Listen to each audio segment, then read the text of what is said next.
మనం ఈరోజు తిరిగి వచ్చిన వసంతం పార్ట్ 5 చూసేద్దాం. ఎవరో సడన్‌గా లోపలికి వచ్చేసరికి భయపడిపోయిన రమ్య గట్టిగా అరవబోతుంది. రమ్య ఏం చేయబోతుందో ముందే అర్థమైన ఆర్య ఫాస్ట్‌గా కదిలి అతని చేతితో ఆమె నోరుని నొక్కేస్తాడు. ష్! నేను నిన్ను ఏం చెయ్యను. నువ్వేం కంగారు పడకు. నేను ఇప్పుడు మీ మాటలన్నీ విన్నాను. మిమ్మల్ని ఇక్కడి నుండి బయటకు తీసుకువెళ్ళే పూచి నాది. నువ్వేం టెన్షన్ పడకుండా ఉండు. నేను ఇక్కడే పక్కగా దాక్కొని ఉంటాను. నువ్వు నార్మల్‌గానే నేను ఇక్కడ ఉన్నట్లుగా నీకు తెలియనట్లుగానే ఉండు అని చెప్పి పక్కకు వెళ్ళి బడే బాయ్ రాక కోసం ఎదురు చూస్తూ ఉంటాడు.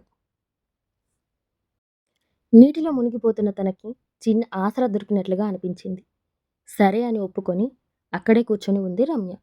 ఆ కాసేపటికే బయట నుండి అడుగుల సౌండ్ దగ్గరవుతూ వినిపించేసరికి మళ్ళీ భయం వేస్తుంది రమ్యకి. కానీ ఆర్య ఉన్నాడు అనే ధైర్యంతో అలా కూర్చుండే ఉంది.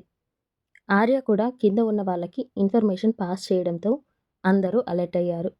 కొందరు అక్కడే గేట్ దగ్గర కాపలాగా ఉంటే మరికొందరు లోపలికి వెళ్ళారు. అలా లోపలికి వెళ్ళి అందరినీ రౌండప్ చేశారు.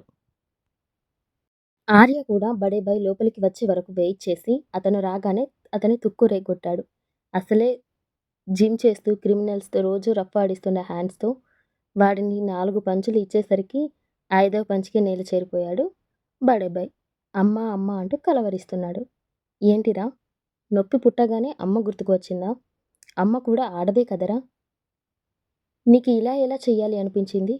ఇక్కడి నుండి అమాయకమైన అమ్మాయిల్ని వేరే దేశాలకి ఎక్స్పోర్ట్ చేస్తూ ఛీ అని అంటూ అతని కడుపులో గట్టిగా తన్నాడు ఆర్యన్.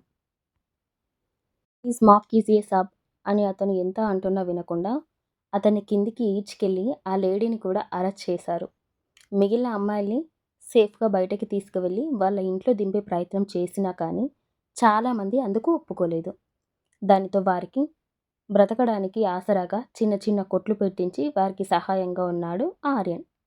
బడే బాయ్ అండ్ ఆ లేడీ అమ్మాయిలను కిడ్నాప్ చేసి వేశ్యలుగా మార్చి ఇతర దేశాలకి పంపిస్తున్నందుకు జీవిత ఖైదు విధించారు. రమ్యని కూడా ఆర్యన్ని దగ్గరుండి వాళ్ళ ఇంటికి తీసుకువెళ్ళాడు.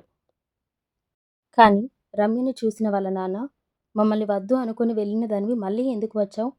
నువ్వు వెళ్ళడం తట్టుకోలేని ఆ పిచ్చిది పక్షవాతం వచ్చి మంచాన పడింది.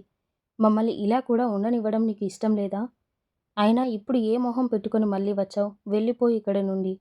ఎక్కడైనా పడి చావు పో అని కఠినంగా అంటాడు రమ్య వాళ్ళ నాన్నగారు. ఇప్పుడు రమ్య పరిస్థితి ఏమి అవ్వనుంది నెక్స్ట్ పార్ట్లో తెలుసుకుందాం.